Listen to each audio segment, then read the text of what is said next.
Shalom Aleihim, saudara-saudara yang dikasihi Tuhan. Mohon maaf apabila di dalam renungan kemarin ada rekaman yang hasilnya kurang baik. Padahal saya sudah berusaha untuk merekam sebaik mungkin, tetapi ternyata hasilnya tetap tidak baik dan saya berharap hari ini hasilnya lebih baik. Mari kita membuka Alkitab dan kita membaca dari Hakim-Hakim, pasalnya yang ke-17, ayat yang ke-1 sampai dengan yang ke-4. Begini kata Tuhan kepada kita. Ada seorang dari pegunungan Efraim, Mika namanya. Berkatalah ia kepada ibunya, uang perak yang 1.100 itu yang diambil orang daripadamu, dan yang karena itu kuucapkan kutuk. Aku sendiri mendengar ucapanmu itu. Memang uang itu ada padaku, akulah yang mengambilnya. Lalu kata ibunya, diberkatilah kiranya anakku oleh Tuhan. Sesudah itu dikembalikannya uang perak yang 1.100 itu kepada ibunya. Tetapi ibunya berkata, aku mau menguduskan uang itu bagi Tuhan. Aku menyerahkannya untuk anakku, supaya dibuat patung pahatan dan patung tuangan daripada uang itu. Maka sekarang, uang itu kukembalikan kepadamu. Tetapi orang itu mengembalikan uang itu kepada ibunya, lalu perempuan itu mengambil 200 uang perak dan memberikannya kepada tukang perak yang membuat patung pahatan dan patung tuangan daripada uang itu. Lalu patung itu ditaruh di rumah Mika. Saudara, sebuah riset yang dilakukan oleh Harvard University mengatakan bahwa orang yang hidupnya teratur, 70,3%, hidupnya akan lebih berhasil daripada orang yang hidupnya tidak teratur. Mengapa, saudara? Karena keteraturan itu akan membentuk hidup yang jelas.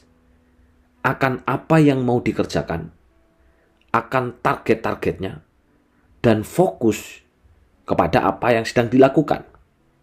Sedangkan orang yang tidak teratur hidupnya, maka akan membentuk hidup yang tidak jelas terhadap apa yang dikerjakan hari itu. Termasuk juga target-targetnya apa.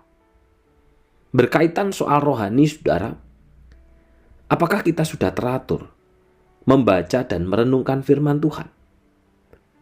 Apakah kita juga sudah teratur memiliki kehidupan doa yang teratur setiap hari kita lakukan di dalam hidup kita? Orang yang teratur membaca firman Tuhan, maka firman itu akan mengatur pikirannya, kata-katanya, dan keputusannya. Sedangkan orang yang tidak teratur di dalam membaca firman Tuhan, dia tidak akan mengalami perjalanan rohani, sulit untuk menjadi dewasa rohani, dan lama juga untuk mengalami pertumbuhan.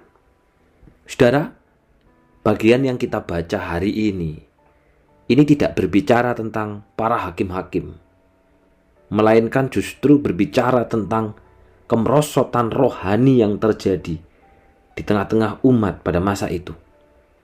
Sehingga kisah ini dicatat supaya kita memperoleh gambaran betapa rendahnya standar moral, betapa merosotnya kerohanian manakala kita mengabaikan firman Tuhan. Mika mencuri uang ibunya, sejumlah 1.100 uang perak. Uang sebesar ini pada masa itu dapat menghidupi orang seumur hidup di tengah umat Tuhan. Jadi bukan jumlah yang kecil, jumlah yang gede.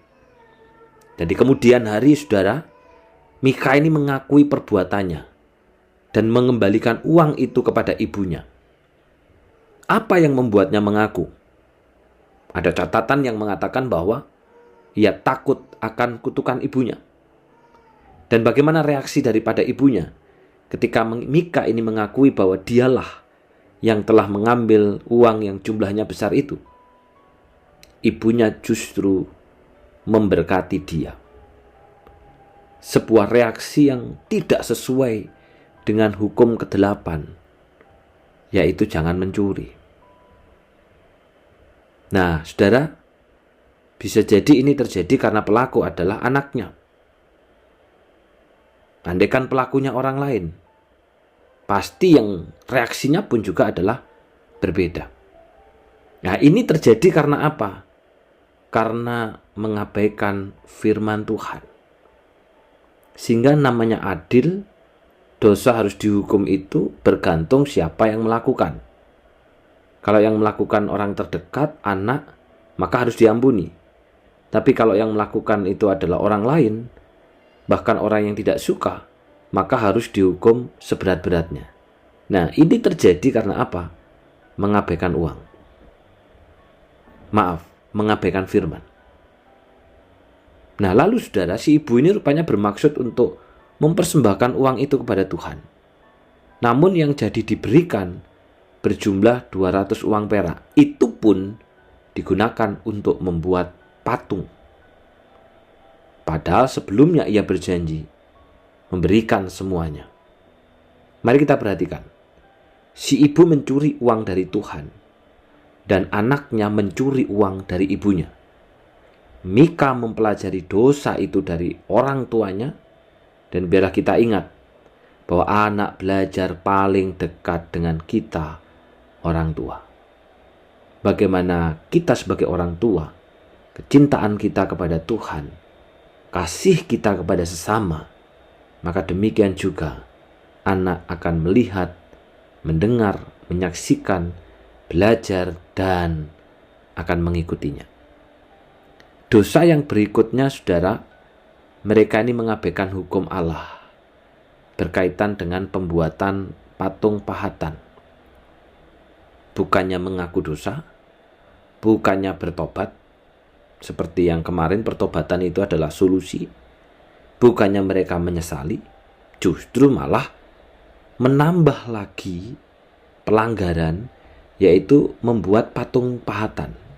Orang yang mengabaikan firman Tuhan, ketika dia melakukan kesalahan, bukan justru masuk di dalam pertobatan, tetapi justru malah menambah lagi kesalahan demi kesalahan. Mereka melupakan pengalaman umat yang tragis berkaitan dengan patung lembu emas di Gunung Sinai. Ditambah lagi, saudara, Mika meminta seorang Lewi untuk menjadi imam di kuil yang dia buat. Padahal seorang Lewi seharusnya tinggal di tempat yang Allah sudah tetapkan dan mendapat penghasilan sesuai dengan pengaturan Allah, bukan karena bayaran orang. Jadi saudara, kita melihat bagaimana kemerosotan rohani yang terjadi luar biasa di tengah umat Tuhan. Ketika mereka jatuh dalam dosa, bukannya bertobat, tapi justru melakukan dosa lagi. Dan itu terjadi karena mengabaikan firman Tuhan. Maka benarlah yang dikatakan di ayat 6 bahwa pada masa itu setiap orang berbuat apa yang benar menurut pandangannya sendiri dan bukan pandangan Allah. Padahal saudara, firman Allah sudah diberikan untuk menjadi tuntunan. Dan memang bila firman Tuhan tidak menjadi tuntunan, maka hidup dan tatanannya menjadi kacau. Karena itu mari kita benar-benar berpegang kepada firman Tuhan. Benar-benar kita teratur membaca dan merenungkan firman Tuhan. Apabila kita ingin hidup kita beres menurut Tuhan. Orang yang teratur merenungkan firman Tuhan, ketika tidak merenungkan, ada sesuatu yang kurang dan hilang di dalam dirinya. Tetapi orang yang tidak teratur membaca firman Tuhan, walaupun berhari-hari, berbulan, bahkan bertahun-tahun tidak membaca, maka dia akan menganggap itu adalah hal yang biasa. Sehingga saudara, kita tidak berbuat benar menurut pandangannya sendiri, tetapi kita berbuat menurut pandangan Allah dan menurut kebenarannya Allah. Mari kita bertumbuh. Mari kita makin hidup di dalam kebenaran dan tidak hidup di dalam kebenaran kita. melainkan di dalam kebenaran Allah.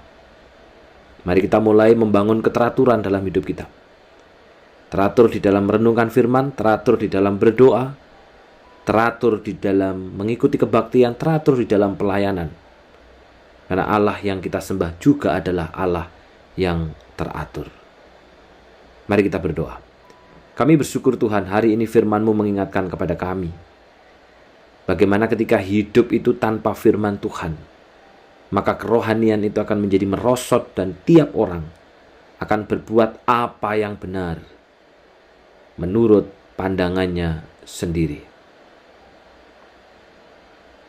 Karena itu Tuhan, tolonglah setiap kami supaya firman itu menguatkan kami dan kami belajar untuk terus teratur membaca dan merenungkannya, sehingga kami berbuat benar bukan menurut pandangan kami, tetapi menurut pandangan Allah. Berdoa secara khusus untuk saudara kami, keluarga kami, Keisa Laujayin yang hari ini berulang tahun. Tuhan, kiranya Engkau berkati Keisha di dalam pergumulannya, di dalam kerohaniannya, biar dia makin mengalami dewasa rohani. Demikian juga dengan keluarga bersama dengan Edwin Wijaya. Engkau berkati keluarga muda ini dalam segala tantangan, dalam segala pergumulan. Biarlah mereka berpegang teguh kepada firman dan berpegang teguh kepada Allah. Keadaan memang sulit, keadaan memang tidak mudah, banyak hal di luar kendali, tetapi bila Allah yang mengambil alih kendali atas hidup keluarga ini. Dalam nama Tuhan Yesus kami sudah berdoa. Amin. Selamat ulang tahun untuk Keisa Laujayin. Teruslah hidup di dalam kesetiaan kepada Allah. Tuhan memberkati.